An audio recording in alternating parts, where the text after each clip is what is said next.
Craig and Kirsty, a full-time travel couple sharing our adventures here on YouTube. We upload new travel content every week from different parts of the world. Right now we're making our way through the entire country of Argentina and exploring everything it has to offer. If you enjoy seeing new places and real experiences, please subscribe and welcome to the adventures of Tide Knot Travellers.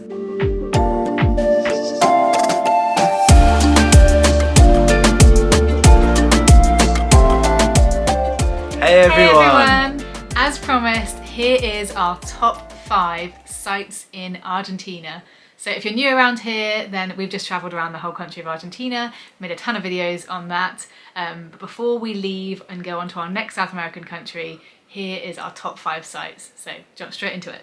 So as you will have seen from our videos from around Argentina, the country has a lot to offer, and we're going to work down from number 5 to our top number 1, starting with number 5, which is Buenos Aires. Yeah, the city of Buenos Aires itself is incredible, and the good thing is that most of the flights go straight into that city. So yeah, we spent a few weeks there. We're not usually city people, but we both said that if it wasn't for the noise, we could definitely live there. There's just so much going on. BA is So a real nice. hub. It's a huge city, and it's like lots of little mini cities within inside one big city. Yeah. That night when we came into land and we saw the lights going as far as the eye could see, Yeah. we're like, wow, that's a big one.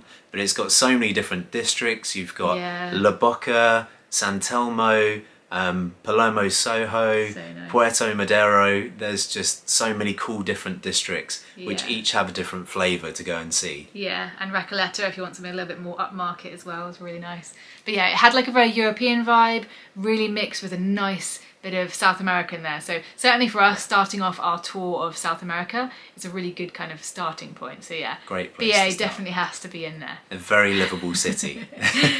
So number 4 is the Salta region. Yeah, so we spent a few weeks in Salta, but it's not just Salta the city itself, it's the surrounding regions that are famous, and for good reason. So driving along Route 40 and Route 68 have been such a highlight of this trip, and that is just, for us, a region in the north not to be missed. It's a desert region. We saw some of the biggest cactuses we've ever seen, like 3, 4, 5 metre tall cactuses. It was insane. It's a bit of a logistical challenge, that area, because you have to hire a car and figure out where you're going to drive, and you need to drive over multiple days. Yeah. So you need to Flexible figure and out where you're going adventurous. where you're going to stop, or get tours as well. But there's awesome little desert towns, big national parks like Los Cordones, some of the most epic landscapes you'll ever see, like the Quebrada Fletchers, Yeah. great wineries, and then you go up to the Jujuy region further north of the city of Salta, and you see one of the biggest salt flats in the world, Salinas Grandes, Yeah. the 14-colour mountain as Yeah. well. But watch the altitude up there as well, because Yeah. it's tough going. Yeah, you need to bring your sense of adventure, your ability to not breathe, and your ability to drive on some crazy roads. Yeah. But yeah, totally worth it. So that's number 4. So next, number 3 is Iguazu Falls National Park. Yeah, that was incredible. We were lucky enough to go on the Argentinian side and cross over to the Brazilian side all in one day, see both. And I would recommend, if you have the time, try and see it from both. But the Argentinian side has 80% of the waterfalls. So if you don't have much time, just stick with the Argentinian side. But either way, get yourself there, because wow. Yeah, the network of walkways that they've constructed allow you to see the waterfalls from pretty much every angle, and Yeah. up so close as well. Yeah. Especially with Garganta del Diablo, you literally feel like you can lean over the edge and you're in it. You are. You get soaked, so technically you are in it. Yeah. So yeah, it's an incredible feeling being there and just looking over, getting sprayed by nature's incredible feet, and looking down and just seeing so much water and thinking, feels like I'm in it, but I'm not, thankfully. And the beautiful rainbow running down the centre of the canyon. And there's so much life there as well. Bird life, little capuchin monkeys. There's Little little coaties. quaties So or cute. coaties walking around They are everywhere. really cute. There was so much like plecos in the water. Monkeys that steal your sandwiches. It was brilliant. But yeah, highly recommend Iguazu Falls, and Yeah. see both sides if you can. And doing that powerboat trip as well up the falls. We were there in the hottest part of the year, so Yeah. the water flow was low. So there weren't so many boats going, because it's tougher for them to get up the river. But we still did manage to get on a boat tour, and it was so worth it. Get It was yourself really on a boat, it'll cool you exhilarating. down. Yeah, we were melting for like 3 days straight, and then got on the boat, and it rained, and it was epic. Okay, so next is number 2, which is Mount Fitz Roy and El Chalten. Yeah, that is going to be up there as our second favourite place that we've been to in Argentina, which, you know, it is a big hike. I'm not going to pretend it's easy. It comes with a difficulty warning, but the trail is awesome, and most of it is actually a really enjoyable, scenic, beautiful hike. It's just the last hour or so that kind of gets you, so save your energy for that last bit, and it's worth it. Get yourself up there. Wow, like that was, if you saw our other video, I said I had a really special moment up there where we saw a condor from above. We saw the wingspan of a condor, and that just was an incredible moment, and just, yeah, insane. Just seeing Fitz Roy, wow.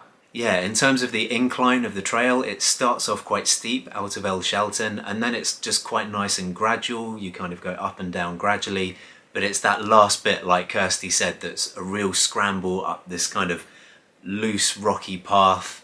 And you do that for about an hour before you finally get to Fitz Roy, but you really feel like you've earned it once you get there. Yeah, for me personally, I would say Fitz Roy is one of the most beautiful places that I have set eyes on this planet.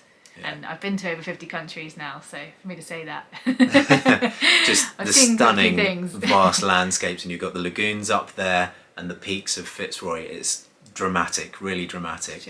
We would recommend doing that hike over 2 days. There's campsites along the trail. Hike so far on the first day, stay there over the night, and then get up early the next morning to do the final bit to Fitz Roy, because you can be the first people there. And you got fresh energy. And we were really steaming to get back to El Chalten before it got dark. Actually, the last hour of our hike was in the dark.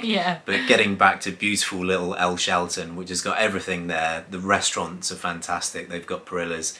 We fell into the first one that we got back to after a day of hiking, and the food was fantastic as well, wasn't it? Yeah, it was amazing. So that brings us to number 1, our favourite site in Argentina, and it is a place pretty much like no other, or nothing we've ever seen before, and that is Perito Moreno. It's the most stunning place we saw in Argentina. Seeing that in person and not just on Instagram, and being stood there on a platform that looks right out close to the glacier, and just seeing it carving and the different colours of blue were incredible. Yeah, the contrast between the crisp white and the blues in the glacier and the dark mountains around it. The peninsula that you view Perito Moreno from is like a natural grandstand, and they've built all these walkways and viewing points, and you're literally stood right at the head of this huge glacier. It's so vast. The scenery is just spectacular. It is an unbelievable feat of nature. Yeah, the thing that gets me about Perito Moreno is that Perito Moreno is one of the very few in the world that is in perfect equilibrium, meaning that it's carving and growing at a very similar rate.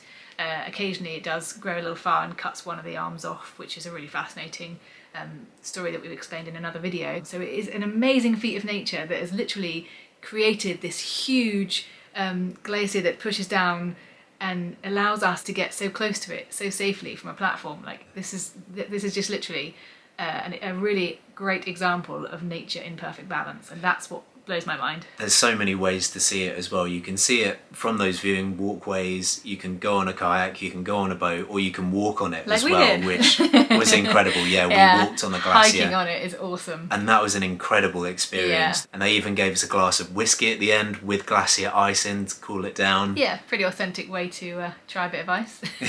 So yeah, that's definitely a huge highlight for us. But yeah, so that's our top 5 of all the sites we've seen in Argentina, which is incredibly hard to just pick those 5. But yeah, I know it's top 5. We're just going to add one little extra thing in because it's something that really surprised us. We really couldn't leave this one out, so we were like, okay, we're going to do a top 5 and then do a cheeky bonus one as well. So yeah, our bonus one, and in no particular order to where this one fits in, but Bariloche, we have to give it a mention.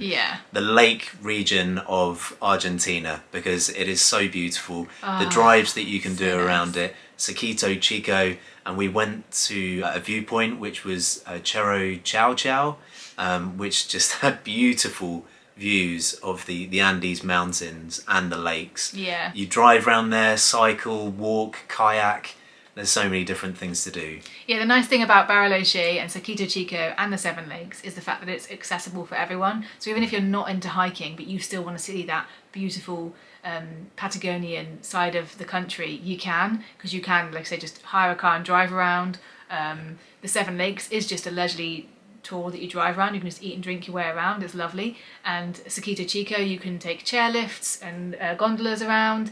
There are some hikes to do, but you don't have to do them, and there's some easy trails. So that's why I feel like it needs a mention, because if you just want to add something else in and hiking is not your thing, but you fancy a taste of Patagonia, Bariloche should be up there. It's a good one. And the town itself, it's a nice place to be in. Yeah. There's plenty there to see in Bariloche town as well, and it's right on the lake, so it's a beautiful location. Yeah. But There you go. So yeah, thank you so much for watching our entire series of Argentina. Really hope that these top 5 places has given you some ideas, and if you're planning your trip to Argentina, then yeah, check out our videos, and hopefully this one's helped you as well. We are so happy that we started our South American tour in Argentina. Yeah. It's a stunning country and a great way to sort of bed yourself into seeing South America. Yeah. But yeah, like Kirsty said, we hope you've enjoyed seeing our top 5 and the rest of our Argentina series. Yeah. And now it's time to move on to our next country. Yeah, thank you for watching, and don't forget to give the video a thumbs up if you've enjoyed. Happy planning your adventures, and we'll see you very soon in our next country. Subscribe. Yeah, that too. Thank you. Thanks See for you in the next watching. country. Ciao. Bye. Bye. Join us next time as we spill the beans on our time in Argentina and talk about all the things we've loved and hated. If you can't wait that long, head over to our Instagram at Tide Not Travellers, or for exclusive behind the scenes content, we'd love you to join us on Patreon. Thanks for watching, and we'll see you next time.